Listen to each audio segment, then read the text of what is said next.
Hopefully you have your sheets from a couple of weeks ago on angels. If not, there are a few out there in the foyer on the table. We've started a study of the spiritual realms, and we've gotten through the various places such as Hades and hell and heaven. And then we began looking at spiritual beings, and we talked about God, and now we're talking about angels. If you're looking at your outline notes there, we are down to point number 3 on the outline, the nature of angels. That's where we're getting ready to start tonight. This is going to tell us a little bit about angels. And these are just little tidbits of information that you can pick up just here and there. It's not like the Bible just says, here's the nature of angels and just lays it all out. It's just little here and little there. And so you got all these passages to kind of put together. And the first thing we point out is angels are created beings. And Job 34, anybody got that? Job 34 verses 4 through 7? If you got it, go. Huh? 38, that's right. Thank you. If anybody's got that, go ahead and read it for me. Where were you when I laid the foundations of the earth? Tell me if you have understanding. Who determined its measurements? Surely you know. Or who stretched the line upon it? To what were its foundations fastened? Or who laid its cornerstones? When the morning stars sang together, and all the sons of God shouted for joy. Yeah. Sons of God in the book of Job is generally regarded as a reference to the angels. And that goes all the way back to chapter 1. It says, there came a day when the sons of God came to present themselves before the Lord, and Satan also came in among them. And so most Bible scholars recognize that sons of God in contexts like that usually refers to angels. And this is what's then God's going all the way back to the creation here.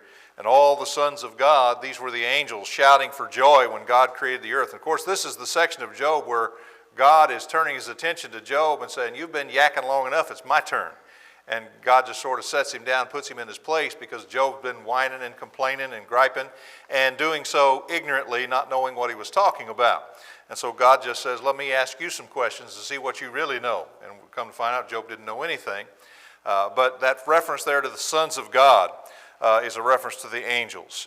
Psalm 148, if somebody's got verse 2, and then read verse 5. Praise him, all his angels. Praise him, all his hosts. Let them praise the name of the Lord, for he commanded, and they were created.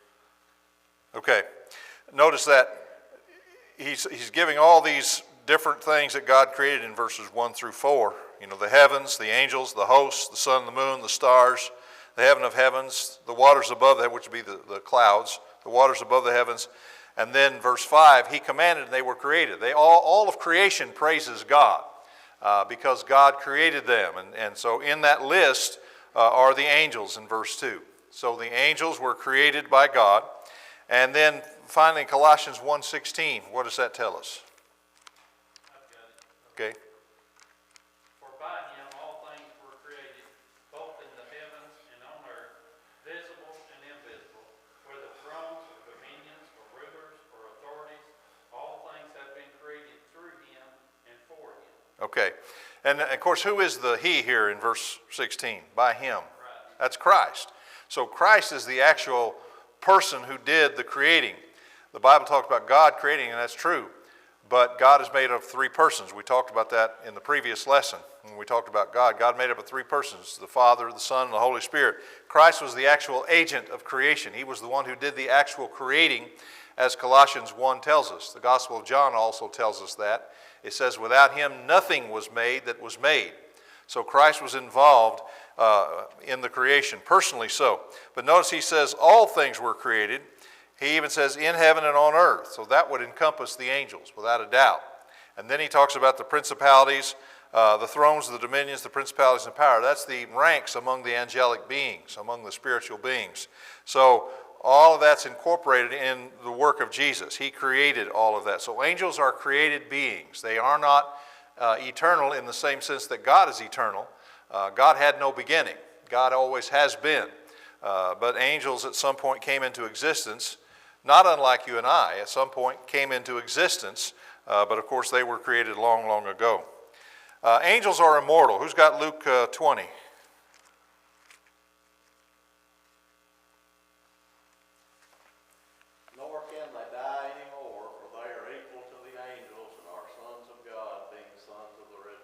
Yeah. Nor can they die anymore. He's talking about people who've been raised from the dead. But then he says, for they are equal to the angels. The for there is an explanatory statement. The reason they can't die is because they're equal to the angels. Angels can't die. And so the sons of the resurrection can't die either. When we're raised from the dead, we'll never die again. We'll live forevermore, either in heaven or in hell, but we'll live forevermore. But we'll be equal to the angels in the sense that they can't die and we won't be able to die either. So they're immortal beings.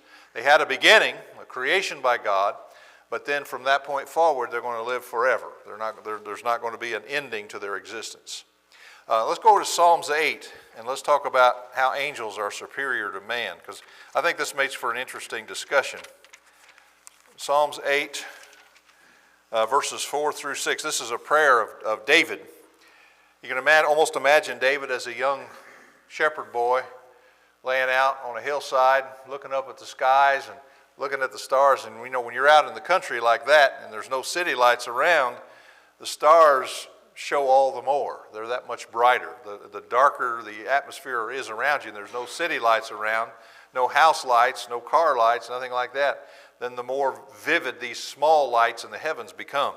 So David is looking up at the skies, and whether he wrote it at the time or whether he wrote it years later, he says, verse 3, when I consider the heavens, the work of your fingers, the moon and the stars which you have ordained, what is man that you're mindful of him, and the Son of Man that he visited him? David realized as he contemplated how vast the universe was, who in the world am I? I'm a speck of dust living on top of another speck of dust. This earth, compared to the universe, is just a speck of dust. Now to us, it's massive because, I don't know, I can't remember what the circumference of the earth is. I think it's 8,000 miles. I think. I may be off on that. So don't quote me on that. Huh? 25,000. Thank you. See, I was wrong. So 25,000 circumference. That's the distance around at the equator. And so that's pretty massive to us from our perspective. But when you back out and you go on out into space and you see how vast the whole universe is, this planet's just a speck of dust. And then here we are, just a little speck of dust on top of that speck of dust. And that's what David's thinking about here. Well, who am I? Why would you even think about me, Lord? What is man that you're mindful of him, and the Son of Man that you visit him? And then verse 5, you've made him a little lower than the angels and crowned him with glory and honor. So think about that. Man is made a little lower than the angels. I thought man was the pinnacle of God's creation. Okay. And yet here he's not. How do we, I'm not saying it can't be reconciled, I'm just wanting you to think. How do we reconcile that ideal?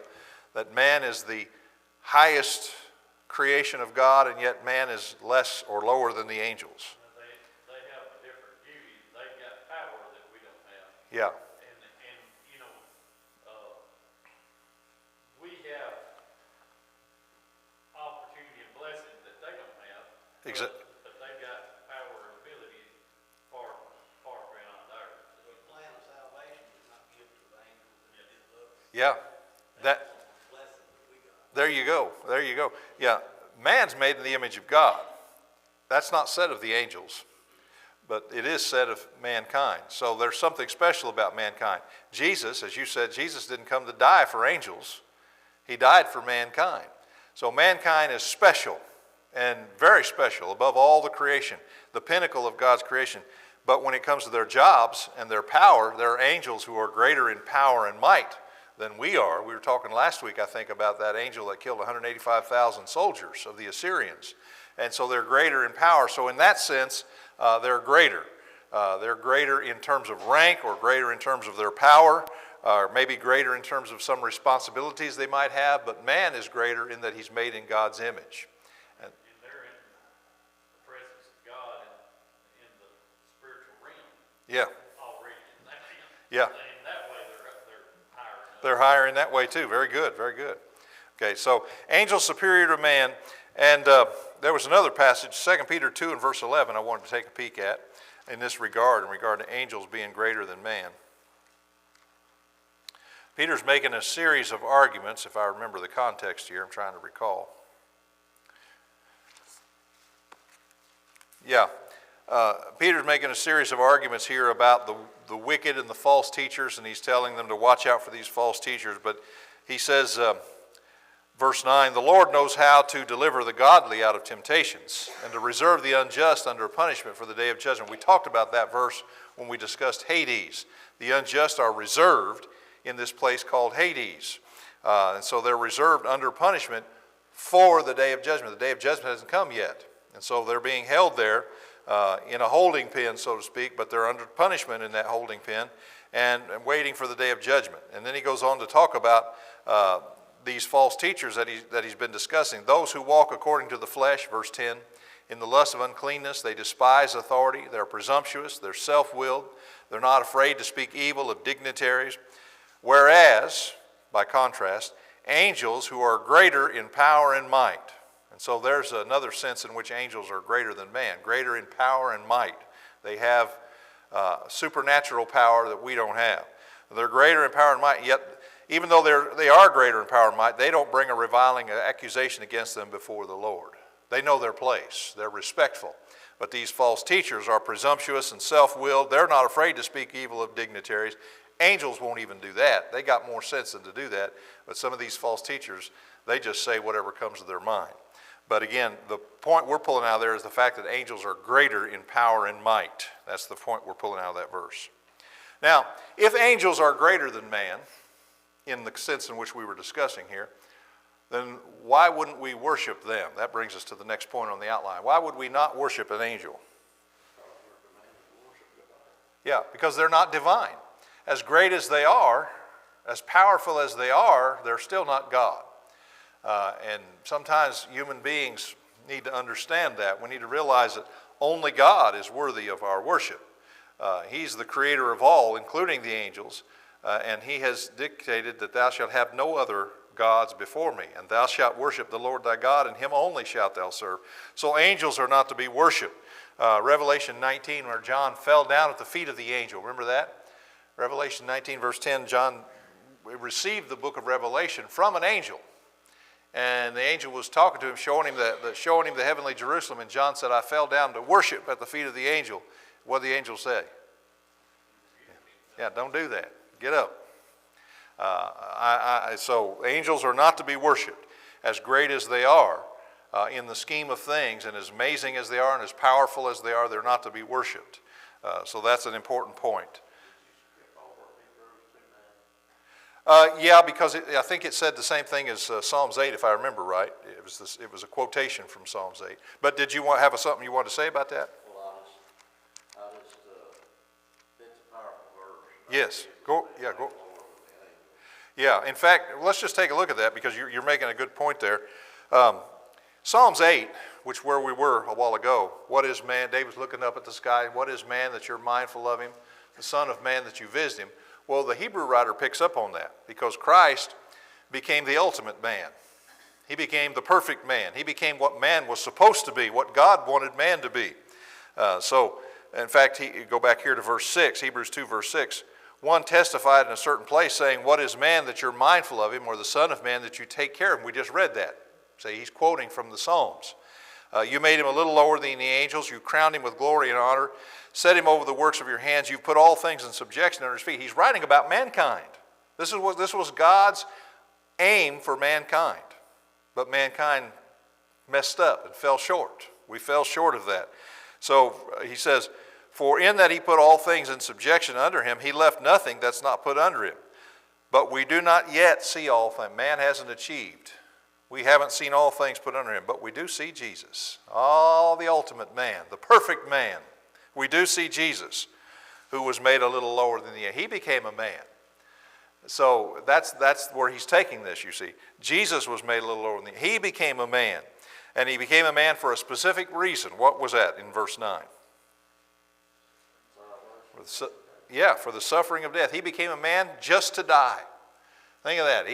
He left heaven, put on human flesh, subjected himself to temptation, subjected himself to abuse, subjected himself to the death of the cross just to save us. That's the only reason he did it. The only reason he put on flesh. So he was made a little lower than the angels. He became a man just like us for the suffering of death. And we see him crowned with glory and honor. So he became the ultimate man. That's what God always had in mind. So what David wrote of about mankind in Psalm 8 finds its ultimate expression in the person of Jesus Christ as a man, as a human being. And of course, he was exalted to the throne, and he has all things put under his feet. See, he didn't fail. Where we failed, Jesus didn't fail. All right. Angels are spirit beings, and we're still in the book of Hebrews. Let's just go back there, and we'll look at Hebrews 1:7 and 1:14. And we talked about this 1:7 a few weeks back in a different context. But Hebrews 1:7, it says, of the angels he says, who makes his angels spirits and his ministers a flame of fire. That's a quote from the Old Testament. And then in verse 14, he says it again, are they not, the they there being angels, are they not all ministering spirits sent forth to minister for those who will inherit salvation? So angels are spirit beings. In their normal form, they don't have a body of flesh and blood. Occasionally, they would take human form. And when they did, we talked about that a couple of weeks back, what form did they always take? Always a man. Never the form of a woman, never the form of a child. Yet current mythology has angels pictured as women, angels pictured as children. No, in the Bible, when they took on human form, they always took on the form of a man. So I lost my train of thought. Spirit, yeah. They don't normally have that fleshly body. That's an exception.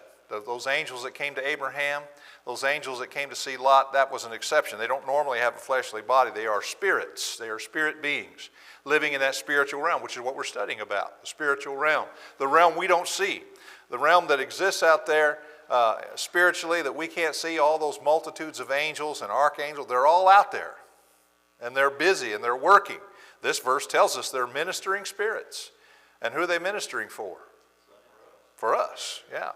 So I think this would establish that angels are still doing things. We may not always be clear about what they're doing. There's a few things we can pull out of the scriptures perhaps, but they're still doing things. They're ministering spirits sent forth to minister for those who will inherit salvation. That's us. So they're ministering to us. They're helping us behind the scenes. It's that behind the scenes stuff, that spiritual stuff that we can't see, but it's going on all the time. In other words, God didn't make all these angels and just set them on a shelf. Just sit there and be pretty. Just sit there and don't do nothing. They're working. They're serving. Even to this day, they're serving. I mentioned 1:7. Does your version still say winds? Yeah. The New American Standard Version and some other translations will say, who makes his angels winds in verse 7, chapter 1, verse 7. That's a judgment called by the translator because the word for spirit and the word for wind is exactly the same word. And the context has to be the determiner, whether it's talking about the wind or whether it's talking about a spirit. But the reason they chose in like the New American Standard Version to go with wind is because of the parallel, the wind and the flame of fire. And so because of that parallelism in the context, they chose to go with winds rather than spirits. But verse 14 does make it clear that they are spirit beings anyway. Okay. Questions, comments up to this point? We'll stop here and pause for that.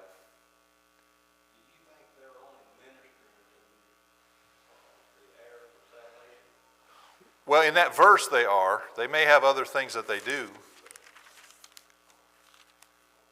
Was you going to add to it? Well, I don't need to. Okay. Yeah, but okay. But in that verse, that's who they're ministering to. They may have other things that they do. One of the things we'll point out later on is that they carry souls to the Hadean realm, carried by the angels to Abraham's bosom. So, That's one of the ways. Yeah. When we read about the angels came and took Lazarus to Abraham's bosom. Uh-huh. Who came and got it? Just tells about burying the rich man. Do you think the devil's angels come and got him and carried him? It's possible. I don't know if it would have been one of the devil's angels or it would have been one of God's angels, but they had to get there somehow. And so, yeah, I think that if there was something else they're doing, that would be one of the things, carrying souls to Hades. And that wouldn't be them ministering. I don't know how they figured that out, but that ministering to the heirs of salvation. Well, they can minister to the heirs of salvation and also minister to other things, but this verse is just concerned about that one task. Yeah. Okay. But we don't know they do multiple functions, because just like you mentioned. Right. In the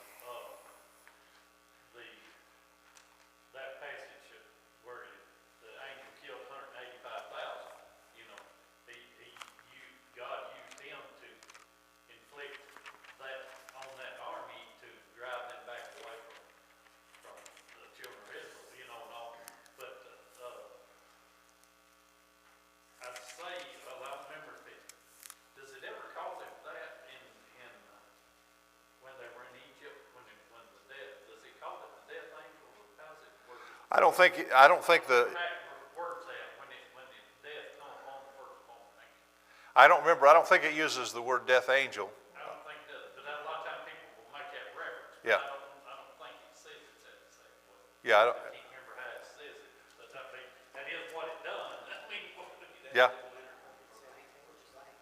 yeah, salvation be, that's still memory. yeah, yeah. Yeah, both of those would still be still same, yeah, so it wouldn't be. Now in Matthew 24, we learn something else about angels. Their knowledge is limited. They do have knowledge of the divine plan, but that knowledge that they have is limited. And Jesus here is talking about the destruction of Jerusalem, and at some point he transitions over to the final judgment. And he says here in verse 36, "But of that day and hour no one knows, not even the angels of heaven, but my Father only." So there are some things angels don't have, some knowledge they don't have access to. They have some knowledge, but not all knowledge. So they're not divine, and they're not, what's the word, omniscient. That God is omniscient. He knows all things and can know all things, but angels are not omniscient. They only know what's revealed to them. And I can't remember the passage, but it makes reference to some of them in the Old Testament, how they would desire to know. They give the prophecy, but they didn't know all. They give what was given them to give. But it said that how they would desire, how the angels would desire to look into it. look into it. Yeah, I think that's in 1 Peter that you're talking about. 1 Peter 1. Is it 2 Peter? Yeah. I don't remember, I can't remember where it was at. Well, it's either, well, let's just check them both. It's chapter 1, I know that much. But they couldn't, apparently they had some things that they could give and might would know some of it, but they, like I said, they didn't know the whole plan, so they. Yeah, it's 1 Peter 1, and starting with verse 10, he's talking about the salvation, the plan of salvation. Of this salvation, the prophets have inquired and searched carefully, who prophesied of the grace that would come to you.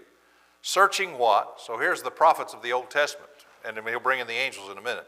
But the prophets of the Old Testament, they're trying to figure out the stuff. They didn't even understand the stuff they wrote. They didn't fully grasp it. So they're studying it, and they're searching it out.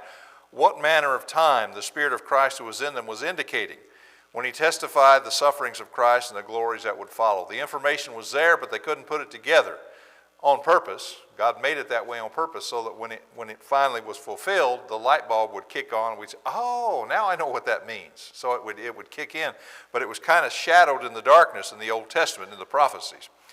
Verse 12, to them, to the prophets, it was revealed that not to themselves, but to us, they were ministering the things which now have been reported to you. In other words, you don't need to know, just write it down. Write down what I tell you. You don't need to know. It ain't for you. It's for people down the road, okay?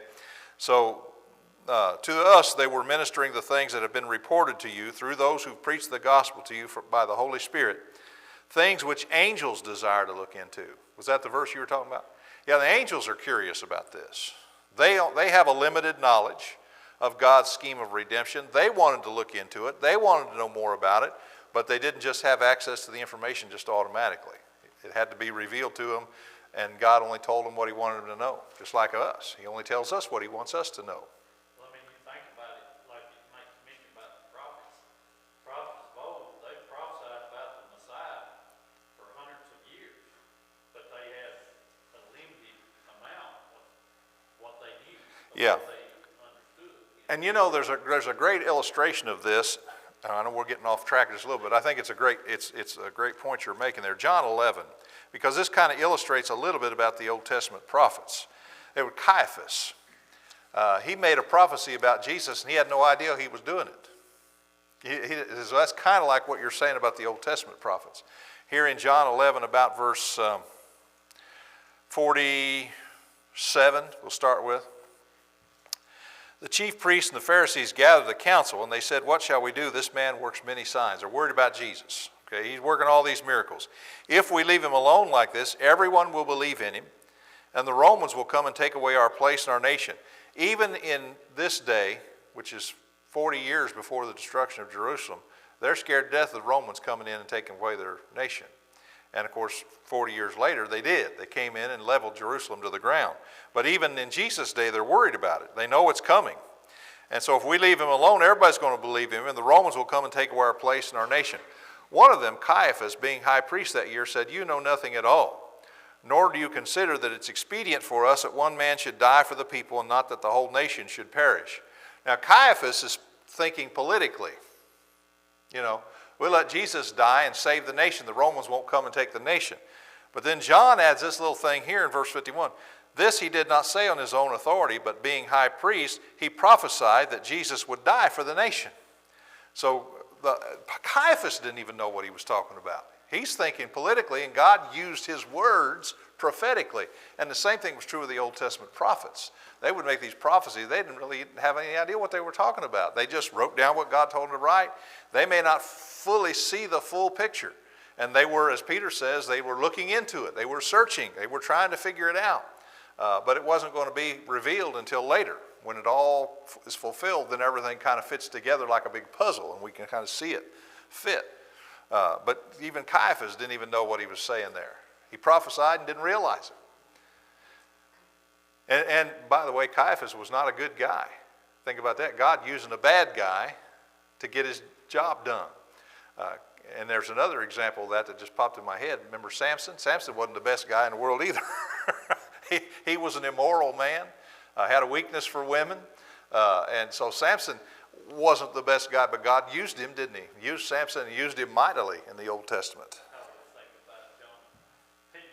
We always, fuss, and I know preachers need to be sincere and need to, have a love for people and all, but look at Jonah, how successful he was as a preacher and had no desire for them people to be saved at all. He did not. It don't give a good picture of him No. at all, that he was in the right. In fact, he got mad at God for changing his mind. For repenting. Yeah, when the people repented, God didn't bring the destruction, and he got mad at God. Yeah, so he wasn't. He had some character flaws too, but that's to me. And that's one of the beauties of Scripture, though. We all have our flaws, and yet God uses us. He can use us in mighty ways to accomplish His will. Even though we're these imperfect, bumbling people that make mistakes, God can still use us. All right, yes. We discussed a minute ago about the one angel killing 185,000. When Jesus was betrayed in the garden, there was a bunch of angels. He said he could have called 12 or more legions. Wonder how much damage 12 legions. Yeah, that'd have been something, wouldn't it? That'd have been fierce. That would have. Some Bibles have a figure of how much a legion was, so that was large. It was a lot, yeah. And I think some of them may vary on what they think, but anyway, it was thousands. Yeah, and there's 12 of those, and one legion, and there's 12 of those, 12 legions. So that's yeah. So that is a lot, and that's mighty power being unleashed. Angels don't get married. That's next on the list, letter G.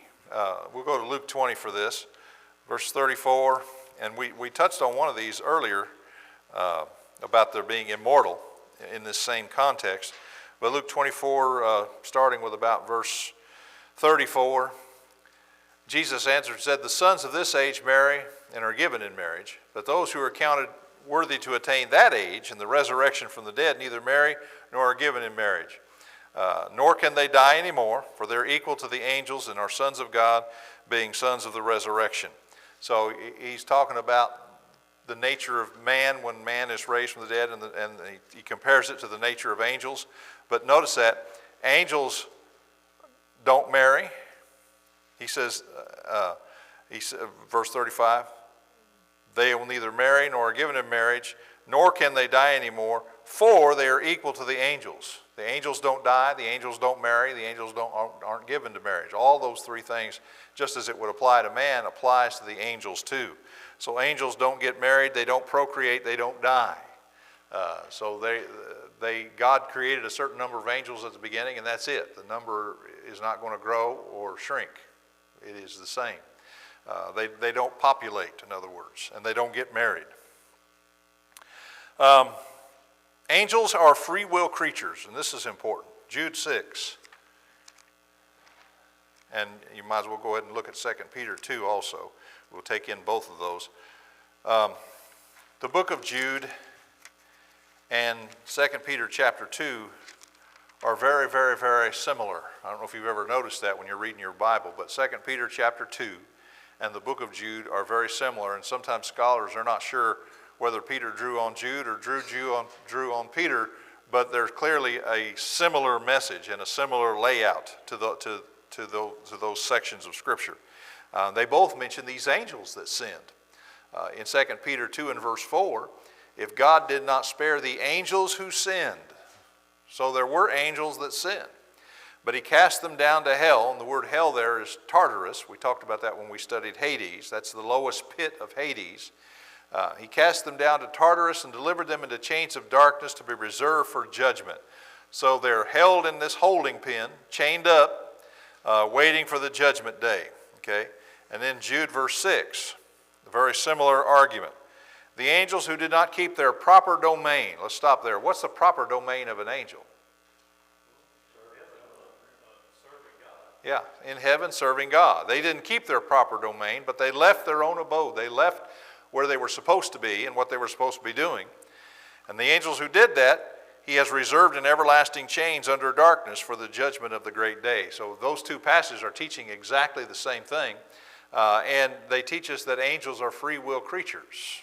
They chose to rebel. They chose to rebel against. Satan is a free will creature. We'll have a lesson about Satan later on. He chose to rebel against God. How do we know that? When God created everything, what did he say? It is good. And so the creation was originally made good. And just like man chose to sin, so Satan chose to sin. And so the angels, some of the angels chose to sin, which indicates that they're creatures of free will. They can choose to do right or to do wrong. They can choose to obey God or disobey God. So we aren't the only free will creatures in the universe. Angels are creatures of free will as well. And angels can choose to sin, and some of them did. But they don't have a recourse. God immediately, as it says here, God put them in chains of darkness. So there's no Jesus for them. There's no plan of salvation for them. They're waiting for the judgment. Now, why do you suppose that is? We've kind of touched on it a little bit earlier. Why the difference? Why don't angels get a second chance? You and I get a second chance and a third chance and a fifth chance and a 55th chance. Why don't angels get a second chance? Yeah. Yeah. That's a great point. I mean, how do you do that? You're right there in the presence of God. They're right there. They're not operating by faith. They know. They know there's a God. They know who he is. They see him all the time, and they still chose to rebel. That was kind of on the line of what Bill I thought. Yeah. I'll go ahead and see if I can make you understand what I'm saying. Okay. But whenever, like we're talking about, that when we die, we go to the Hades room, we can't die no more. Right. But the angels can. And see, in that verse, it talks like they can't. But they can because if they follow, do opposite from what God says, then they're going to be cast down. Yeah. So they can die, but we can't. After we've gone through physical death. Be a little bit above them at that time, the way I was thinking, but that's why I didn't want to. Yeah. No, I think you're right on track. I don't see anything wrong with that. I think. If we die physically in the right relationship with God. Yeah. But see, those that die and they're in the Hadean realm, They can't on the die. side of torment, but they'll die the second death. Yeah. They'll have that's the second death for them. But for the Christian, there's not a second death. Right.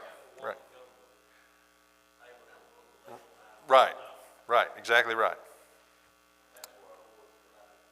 Yeah, no, I think you're right on. I think that's correct. Angels, by nature, and this is probably perhaps one of the reasons they were created. Oh my, look at that clock. I've gone way over time. Shame on me. Okay, we'll hush.